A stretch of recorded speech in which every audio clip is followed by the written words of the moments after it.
Hello and welcome to this playthrough of Battlegroup Clash Baltics. My name is James Buckley. I'm joined by Jan from Let's Play History.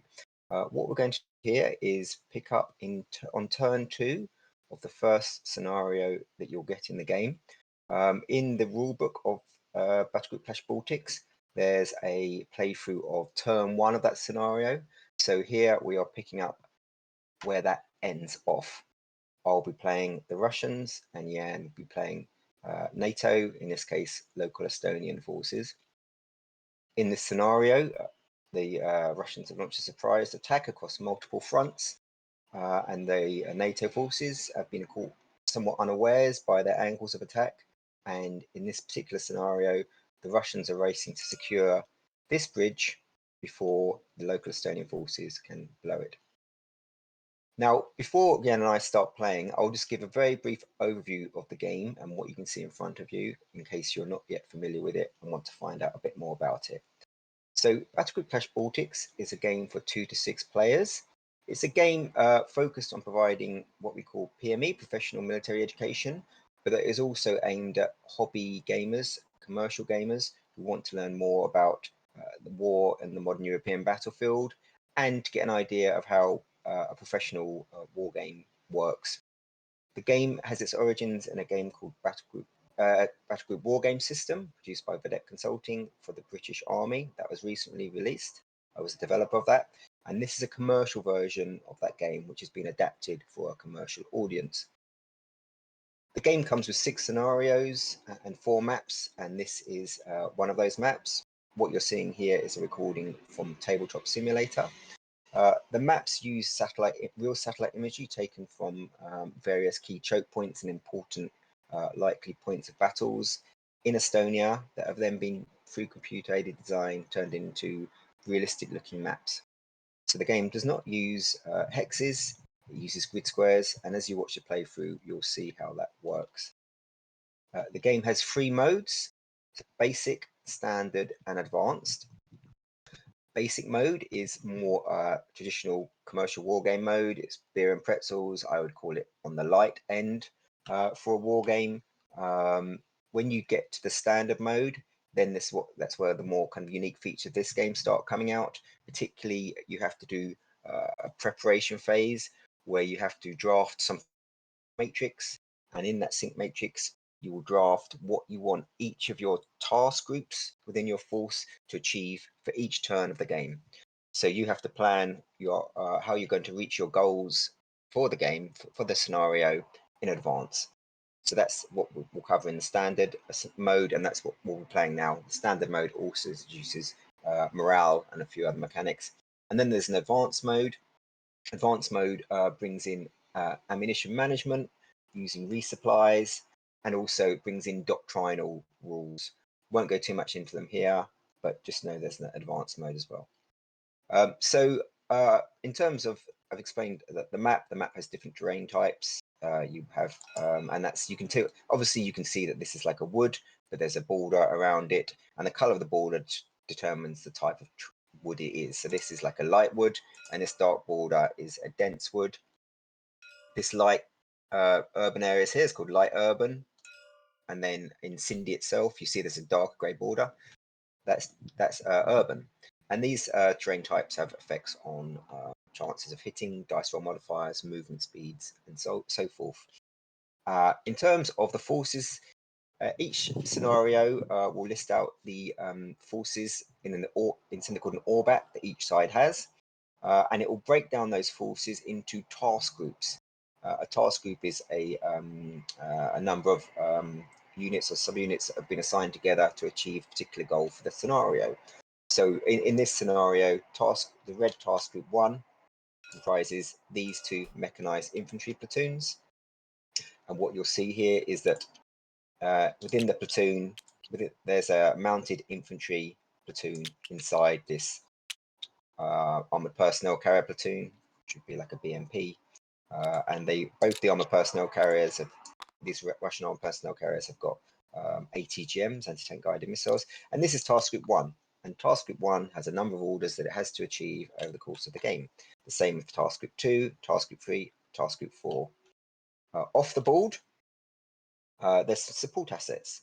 So this red force has got first-person view drones, like kamikaze drones, that they can call upon to attack the NATO forces. They also have artillery, 152mm artillery. And then on the board, they have a UAS, which is a form of reconnaissance drone. And that has impacts on line of sight and gives you DRM benefits for indirect fire. The blue forces are similar. Obviously, they are the NATO forces are following slightly different makeup and have different stats, but overall they're similar. And just finally, before we start playing, in terms of what you see on the counter, if we look at this 3B1 force, this mech infantry platoon, has a NATO icon to show that it's mech infantry, and the 3 dots shows it's platoon. The 3B1 is the platoon identifier. The 2 is its resilience value. This the fact that this unit has got 2 means it can take 2 more hits before it is removed from the game as combat ineffective. Here, the T shows that it's a tracked vehicle. Here, the green shows that it can target foot units, because green is representing a foot. So you match up these top row numbers against the type of unit that you're targeting to see which column you roll on when you're resolving combat. So if it's targeting a foot unit, it rolls on the 2 column. If it's targeting a tracked unit, you'll roll on the 2 column, because that's a purple 2. The far right number is its assault value for assaults. And then finally, you have its troop quality. Troop quality has effects on morale and your ability to shoot very well. So I think that's enough, hopefully, to give you an overview of where we are with the game. As I said, we're picking up the scenario now from turn 2 of scenario 1, picking up from where the example of playing the rule book has ended. So the first thing that we'll need to do each turn is you do a rally test. So you check for if a unit has suffered a effect on its morale. All force elements, the game, I say unit, but the actual technical term is a force element. All force elements in the game have got start off with good morale, but as they start taking hits, they start becoming suppressed. You take a hit, you become suppressed. You take another hit and you haven't recovered from suppression, you'll become disrupted. And if you take a hit when you're disrupted, you have to do a morale test or you're broken, and that's the same as being eliminated from the game. So what's happened in turn 1 is that the NATO mortar has hit this mech platoon, and they have taken a hit for it. So, and as well as taking a hit, which is why they're resilience of 2, they've taken a suppression.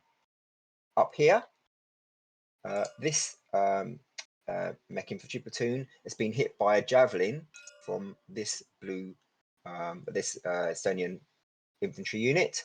It's taken 2 hits, and worse, the mounted infantry platoon inside have also taken a hit. As I've taken a hit, they are suppressed. And then on the NATO side, this small foot unit of the Estonians has taken 2 hits from the artillery of the Russians. So they will start from resilience 3, they go down to resilience 1. You'll just see here that the Estonian, I use Estonian and NATO interchangeably, the Estonian forces are embedded. So they've got something called shell scrapes here and here. That means they've dug, they're well dug in, some fortifications, because they're preparing for they knew the Russians were coming. They've also, a lot of them have got overwatch markers, and that's because that means they can reactive fire on the opponent's movement. So we'll begin with the first thing we'll do is we'll check to see if the forces that have taken suppression can shake it off. So if I get my red die, what I'll be doing is I'm looking at the troop quality here of this force element. It's got a troop quality of 4. So I'll be rolling a d6, and I'm normally trying to get 4 or under to pass the test. But however, when you've got suppression, your troop quality is reduced by 1. So I've actually got to roll 3 or less. If I didn't see it have any enemies in my line of sight, I would get a bonus, but I can see this red, this Estonian foot FE, so I don't. So I'm going to roll this dice, and I'm looking for 3 or less. 2, that's good. So here's shaking off that suppression. And the same with this one. This one has a true quality of 5. It's down to 4. There's an HQ unit there underneath the platoon, the task group 2, but it's not within 250 meters. If it was within 250 meters, it would give a bonus to this morale test, but it's not. So this guy is now rolling, and he needs to get 4 or less.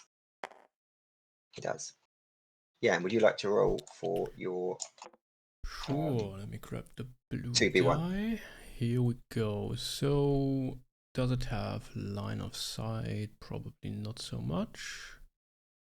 I don't see a tactical HQ nearby. No, there's Your tactical HQ is there. It's there, but that's too far away. Yeah, too far away, yeah. That's true quality of 5 plus 1 because there's no enemy in line of sight, minus 1 for suppression. So rolling for 5 or less. And that's success. Great. Okay, so the next thing we will do now is we're going on to look for electronic warfare. So in the game, you generate electronic warfare transmissions, and we'll see how that works a bit later on during the turn. But just know that in turn 1, both sides generated 1 electronic transmission. So Jan, yours is there. Yes. And mine's here. So at this point, we reveal by flipping over what we intercepted. 2. Okay, great. So the first thing that we do is we exchange what we've intercepted for a target marker. So you could also have drawn a 0, which means it was a false interception, but as it has happens, we didn't. So you need to draw a 2-value target marker, Jan. Thank you. And then what we'll do is we'll just put these back into the bag. There it is. Yeah. I'll put this back in the bag. So you now can use, during your turn, that 2-value marker, and I can use that 1-value marker to boost a type, an indirect or direct fire. We can just add that to our dice roll modifier. Now we're going to draw electronic warfare chits. So each side, each turn, draw an electronic warfare chit. And if you generated less electronic transmissions than your opponent, you can draw a second one. So Jan, in this case, you can draw 2 to my 1. All right. Maybe we'll just put them next to each other just to show. Normally you wouldn't show your opponent what they are, Yes. but just so we can see what they are. So the EW chits, as they're called, have 2 sides, a green and a pink side. The green side is a benefit to you, and the pink side is detriment to your opponent. So I've drawn this one, which is a UAS coordination. So I can hold on to this and play it later in the game to move my UAS drone around, or I can play it immediately to roll 1d6 and to try and jam your UAS from targeting me. So I'm going to do that. I need a 4 to 6. And we'll see why this is important if I get it. No, I don't get it. So that didn't work. My jamming failed. Yeah, and let's see what you drew. All right, so I have triangulation, which gives me a +2 DRM on artillery, would be pretty nice, or a -2 on your artillery results. I think I keep that one. You don't have to choose which side you just keep both hold, yes. It's only if it says immediate. Also, you don't have artillery in this scenario, so you'll just be using that against me. Oh, right. But it's still pretty nice, yeah. Okay, then secure line, indirect fire action outside of fire plan only generates 1 ETX, or cancel any enemy indirect fire outside fire plan. That's nice. Okay, so you hold on to both of those for now, and yes, we'll explain what they mean as we start playing. Okay, so there's also now an opportunity to change the orders that you've given to your different task groups. And if we take, what do I mean by this? So this task group 2, Jan wouldn't know this, but for the purposes of this demonstration, this task group 2 has an order to maneuver to around here on this turn. That's what it's got to do. Now, there could be a situation where for reasons that is no longer appropriate or possible. In that case, I might want to issue new orders. And if I issue new orders, that this task group can't do anything but for the turn, because as they reassign their orders, and that generates some electronic transmissions. But it does mean I can do something completely different than what I'd originally planned in the following turn. But at this point, neither of us are going to issue new orders, so we can skip that. And now we go on to determine the initiative phase. So we're both going to roll 1d6, and then we're going to work out the modifiers afterwards.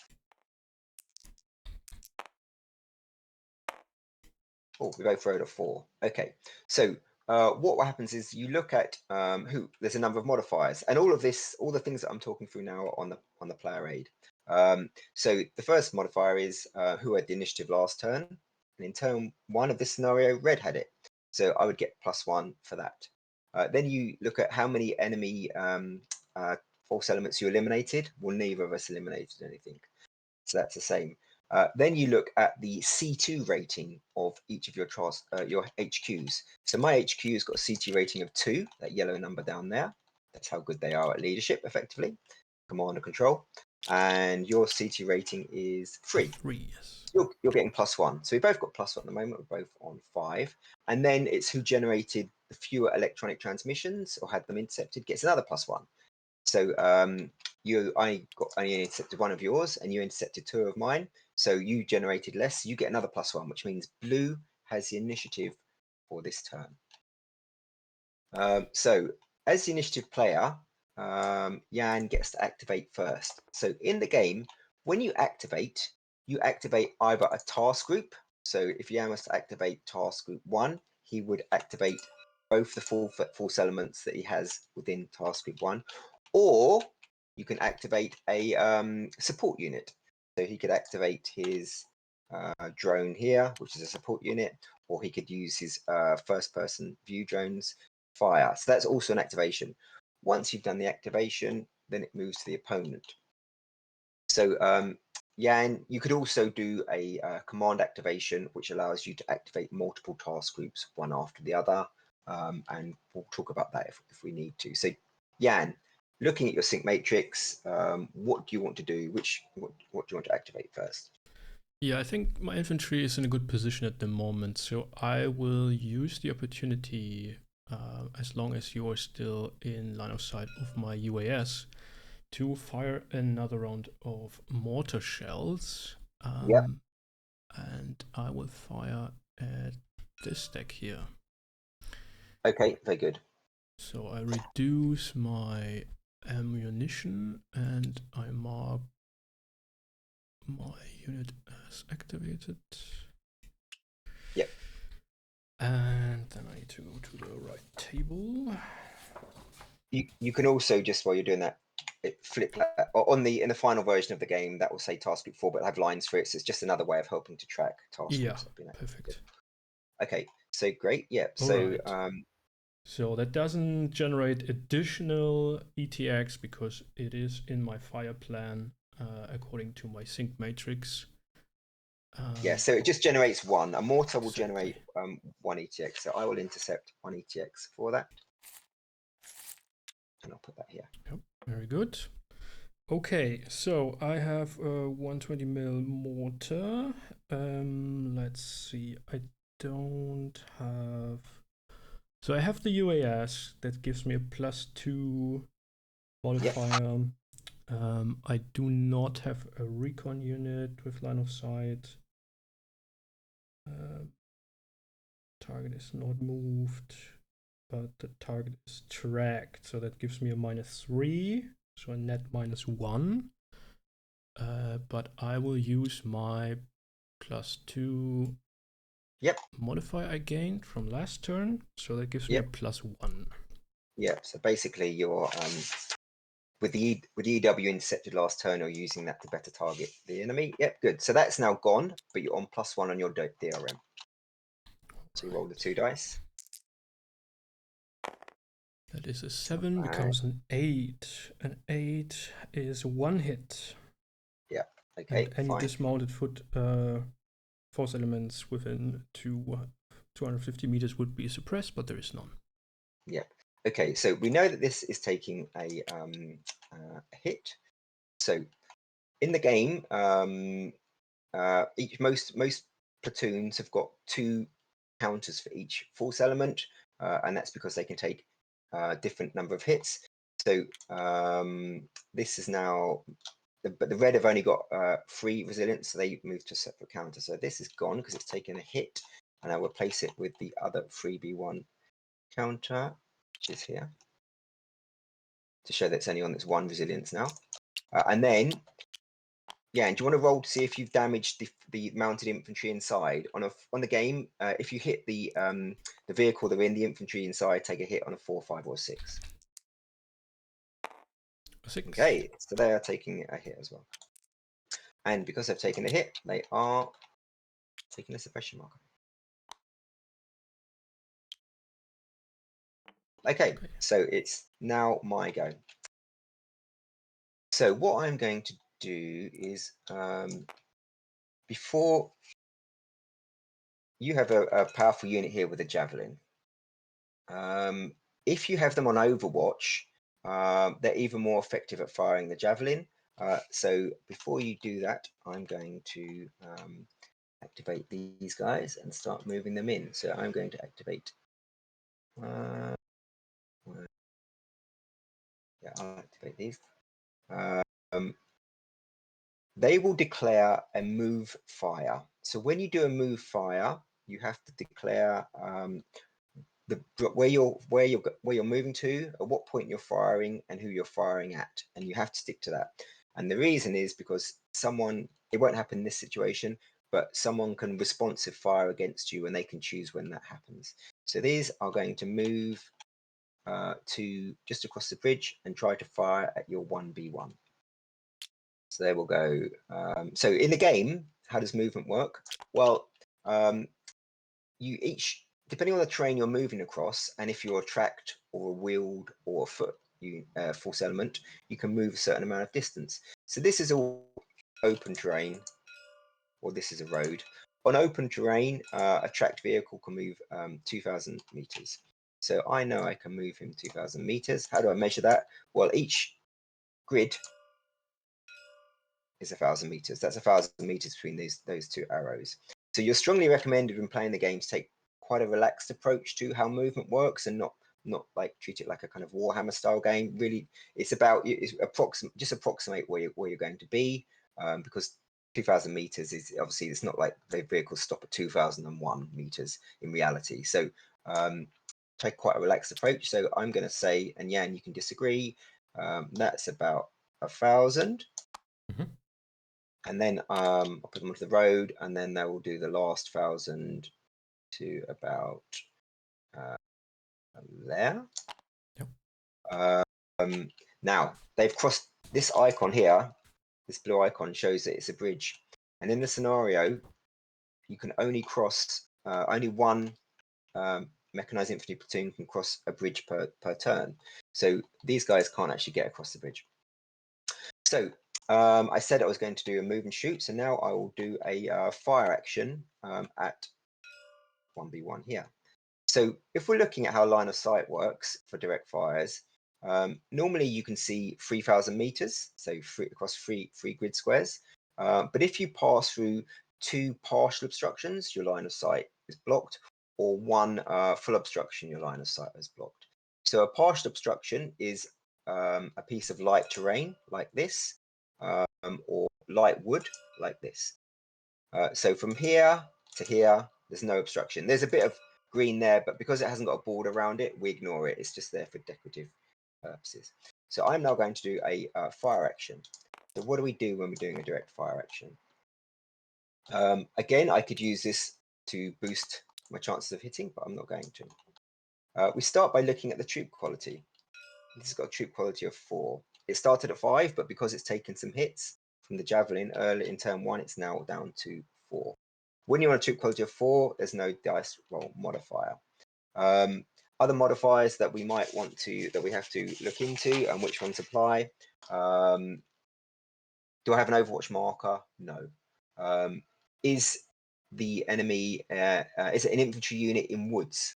If you're in woods as an infantry or foot unit, that gives you cover, that's good. But against artillery, you can take extra hits from splinters, but that's not relevant here. there's no obstruction in the way. So the only modifiers that are applying are I'm getting a -2 because you're in shell scrapes, so you're dug in, and it's harder for me to hit. Also, because I'm moving and firing, I get another -2 penalty. So Russian units get -2 for moving and firing, and NATO get -1, reflecting the different effectiveness of their training and their stabilization effects. So I'm on -4 for this roll, so I'm not likely to be able to do much, but I'm going to see. Nope, that gives me a -1. But if I had been more effective, I would look on the 2 column on the results table, because this is a green 2, and I'm targeting F, which is green as well. So that's how you line those two up. So that ends that one's movement. And now I'll activate the other force element. As I said, it cannot cross the bridge. What I'm going to do is I'm going to slot it in probably around there. I can't have more than 50% of the counter inside that terrain because it's no go, but I'm going to put it there. Unfortunately, I don't think that's quite enough, but what I was trying to do was to make sure that you don't have line of sight. Line of sight is from any part of a counter to any part of a counter, so you wouldn't have line of sight if you were going to shoot me with your javelin, but I haven't been able to achieve that. So that is the end of task group 1. For you, over to you. Good. I will activate task group 2 and put 1A1 on Overwatch. Yep.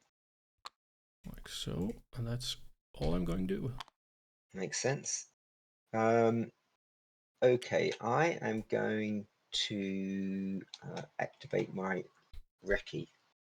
So my recce, if I look at my sync matrix, recce, also known as reconnaissance, has got an order for this turn, or for the rest of the game actually, to screen Cindy Bridge via E230 217. So what are we looking here? The game, as I said, the game uses grid references. So if you look across the bottom, you'll see that there are these eastings, E22, E23, E24. And across here, you have the northings, E220, E21. So when something in the game says E23, N20, it means here. When something says E23, free,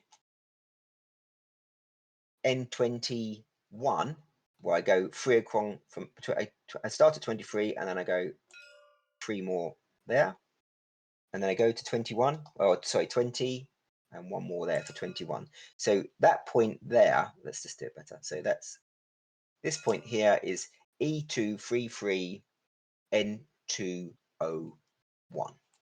Now that might sound a bit confusing to begin with, but it's actually basic map reading and you'll pick it up very quickly. And hey, that's how they do it in real life.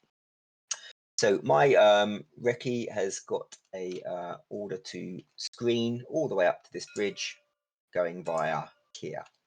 So that's what I'm going to get it in order to do. Now, they will go like this. And it'll go to there. At any point, Jan, now that I'm with 1,000 meters of your N-law, you can interrupt that to reactive fire against me should you wish. Yes. How does reactive fire work? Well, even though Jan's activated this, you can reactive fire against an opponent. That will mean that's their activation done for the turn. Okay, I think I will use 2A1 for that purpose. I'll remove the Overwatch marker. Yeah, or you can flip it. So what if we look here? 201's got an N-law, which is a Typhoon anti-tank guided missile, and it's got a range. It's gold. That means it can target anything with gold, which is this. You see, it's got a T with a gold letter. That means this can be targeted by gold and by purple. So in the game, not in the scenario, there's main battle tanks which can by gold firepower. So the N-law can target a main battle tank as well as an armor personnel carrier. So it's got a range of 1,000 meters. So that's within range. Okay, so we can go through the modifiers. Yes, so my unit has a troop quality of 6, which gives me a +2. It is Overwatch, another +2, that's 4.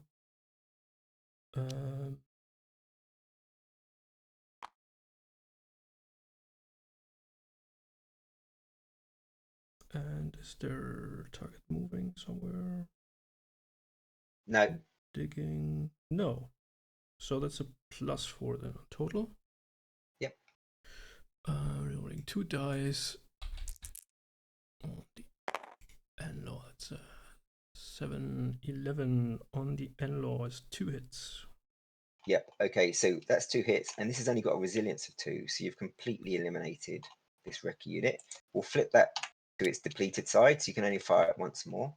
And this Recce unit is now destroyed. Not good. So I'll put that on the side over there near you, just as a reminder. Yes. Because remember, that gives you a benefit for initiative next turn. Okay. Smoking BMP somewhere around here, or several BMPs, a couple of BMPs there. Recce BMPs. So over to you. I will activate task group 1 and put, whoops, where went the Overwatch? Could you copy one Overwatch marker, please? They should be, they're down in the bottom left. Sorry. Yep. Sorry. Very good, and that's all they do. Okay, so you're choosing not to shoot at these guys. Yes. Fine, that makes sense. So why was I trying to put my Recce there? Well, one, I didn't think you would use your N-Law against it, but also I was trying to get line of sight from my Recce onto this one, because it would give me additional modifiers. But I haven't. So what I'll do is I will continue firing at this guy. So I will do an artillery activation. And I'll call in my artillery there. That's going to take me down to 2. So in the standard mode and basic mode, you use these little round numbered counters to track fire mission or ammo usage. In the advanced mode, there's a separate sheet, because in the advanced mode, you also track the ammo that your platoons move on the board, use on the board. So that's 2. Okay, so I will use my chip marker. So if you were going to play an EW chip, now would be the time to do it, Jan. Yes. Okay, that's the interference. Opponent has -2 DRM on artillery results. Yep, exactly. Okay, so that's basically, that means I'm on -1 at the moment, because I got +1 for the target marker, -2 for the interference you put in my artillery. What other modifiers we're looking at? +2 for my UAS, so I'm now on +1. Then -2 for your shell scrapes, so I'm on -1. And if we look underneath there, you're in 50% of your counter is in dense wood, more or less. It's going to be another -2. So basically, from your cover, you're getting -4. From your triangulation, that'd be on -6. I get +2 for the UAS, +1 for the target marker, which means I'm on -3. Okay, so we'll roll these and hope for a high number. No, so a result of 3, even for a 152 artillery, is no effect. However, it still does give you a suppression, so you always get an automatic suppression. That goes there like that, and that generates 1 electronic transmission that you have intercepted. So grab one of those. Okay, over to you. Yeah, I don't think I want to move task group 3, so what I'm going to do is use my first-person drones, because they have a fire plan in this square as well. And well, let's focus on this platoon. Why not? So let me see. Oh, that's the wrong table. Here we go. So UAS +2, no recon, And then target is tracked, that's -3, so -1. And then we roll on the drone. So it's a 6. On the drone is nothing, and there's no dismounted foot around, so no automatic suppression. What you can do with your drones is you can do something called a double tap. So normally when you activate an indirect fire, such as mortar or artillery, you roll once for the fire, but you can choose with FPVs representing a swarm of them to attack the same target again and roll again as part of the same activation. Do you want to try and do that? Yes, let's do that. Okay. So I have to reduce my ammo to 2. Do that and roll again, hopefully higher this time. Nope. Not sufficient. Yep, so that's still no effect. Okay, so in the reflecting on the kind of research that I've done, FPV drones have hit about 30 to 40% of the time, and that's kind of reflective of what the numbers are in Ukraine. But what does a hit mean? Well, it's not actually that clear. But overall, you should be getting some kind of effect about 30 to 40% of the time. But you can increase that quite substantially by having more line of sight on there. And it's much more effective against foot troops, obviously, because they're not in armored vehicles.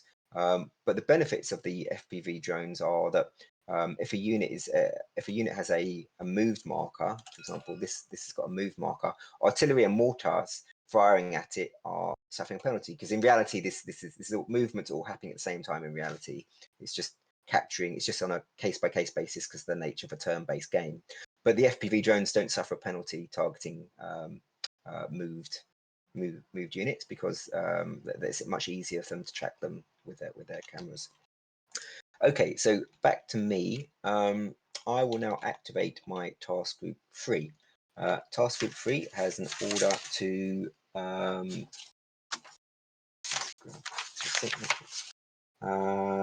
has maneuver to 2300, 225, and attack forces en route.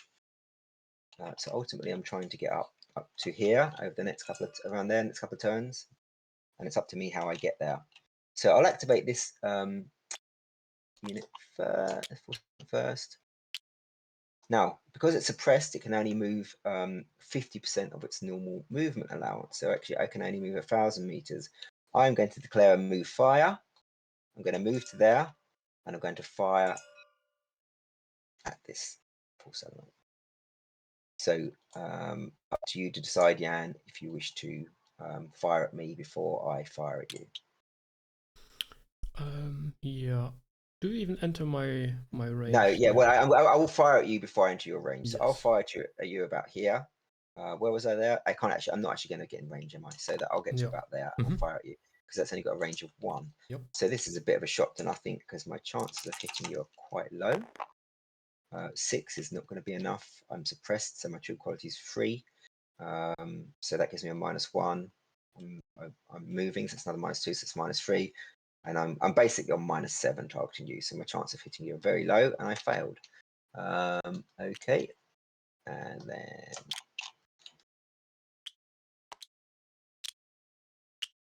I will activate this force element, and this force element can move 2,000, and it's following its orders. It wants to get to where it wants to get to. It's going to move around to there and get to about there. It will be firing at you as well, about here. Okay. Before I get in range, but then I will be continuing to move. No, that's not going to do anything. So I will move to about there. I will fire now. Yep. So flip that, flip the NLAW. Go to the direct fire table. My quality is 6, so that's a +2, another +2 for Overwatch, so that's 4. I think that's it. So 2 dice. That's 9, that's 13. On the NLAW is 2 hits. Okay, so we will taking a bit of battering here. So I will place out this one with the equivalent 3A1.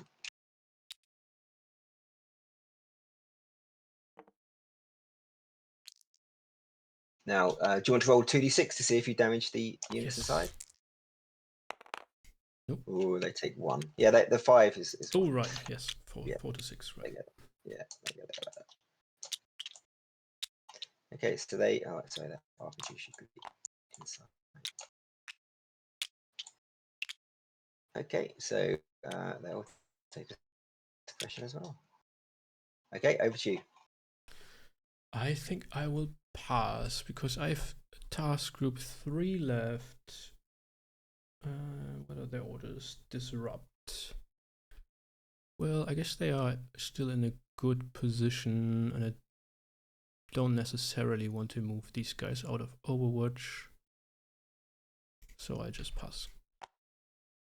Okay. So you've got nothing left to activate.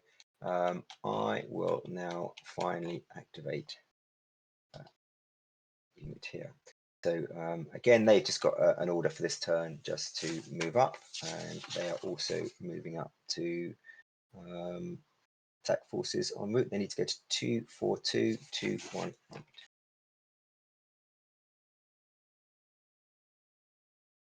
242 is on that grid line, and 218 is there. So basically, they want to get to about there. So their orders are to advance, but to hug the tree line. So they will go to around there. And they will go to about there. So it's a bit of a target-rich environment there, but the reason why I'm doing that is I want my HQ to be near these two, so it can give them the morale benefits. So because I don't really want to have the suppression, it's slowing down my movement too much. I've got to get my guys moving. So that's that task group activated. And then the last action is, do I want to use my FPV drones?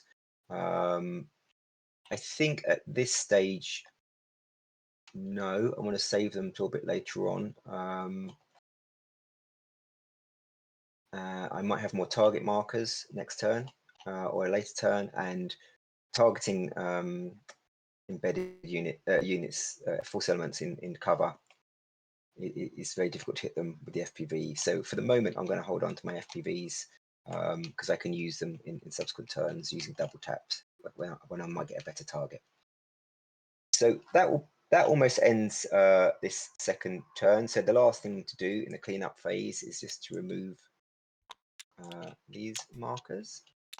Flip all this back.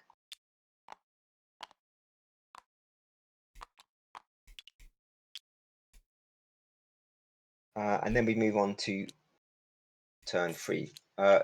So yeah, Jan was moving back the EW chits. That the EW chits and target chits markers that you don't use are removed at the end of the turn.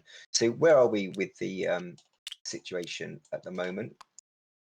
As you can see, the red forces have taken quite a lot of damage coming in, but they do have a whole company which has taken no damage, featuring their HQ, and these foot forces are running out of. They've only got one shot each of their Endor, and then they have no ability to target these guys unless they want to assault them. And assaulting them is quite a dangerous thing to do. So they're taking lots of damage in true Russian style. They should be able, these groups should be able to force their way through to here. So it's going to be quite important what artillery I can put down there to knock these guys out of the way. So I think I'm feeling okay as the red forces down there. And here, again, there's only got one javelin shot left, and then it's going to be okay for me to try and get through. So I can probably going to lose a platoon, but I would hope to get through, and there'll be a big battle here to try and assault the bridge. So we haven't gone through the assault mechanics. I'll leave it to you guys to discover how they work. Or I might do a separate video on that at a later point. But we haven't done an assault at the moment, but that's going to be what this scenario is going to come down to. Jan, any thoughts from your perspective? How are you feeling about things? Um, yeah, it would be very interesting to see how this plays out. The task group 2 would probably, I mean, it also comes down who gains the initiative, right? Yeah, Would probably try to do some more damage, and they have the order to withdraw anyway, so to the other side of the river, which is the right thing to do in this situation. I think they might get caught in the open here, so that's a bit dangerous. But yeah, very very interesting. And as you say, artillery and suppression will play a crucial role in the center for red to get through. And yeah, blue with their mortars and FPVs, they don't have that firepower available. So they yeah. are just playing the delay game here. Yeah, and I should say this is scenario one that which we've been playing, which is called a bump in the road, is a kind of introductory scenario. The number of force elements and task groups each site has is relatively small, and it's a good kind of introduction. And as the game goes on, as the scenarios increase, you get more force elements until you get to scenario 6, where you have minefields and native forces have flailing tanks to clear the minefields, and they can be targeted by FPVs specifically. So the game will get a bit more complex and sophisticated as the scenarios develop. But hopefully, this has given everyone a good overview of basically what the game's all about, some of the mechanics in the game and how it plays, and hopefully you've liked what you've seen. Thank you, Jan, for Thank you. playing with me, and thanks everyone for watching.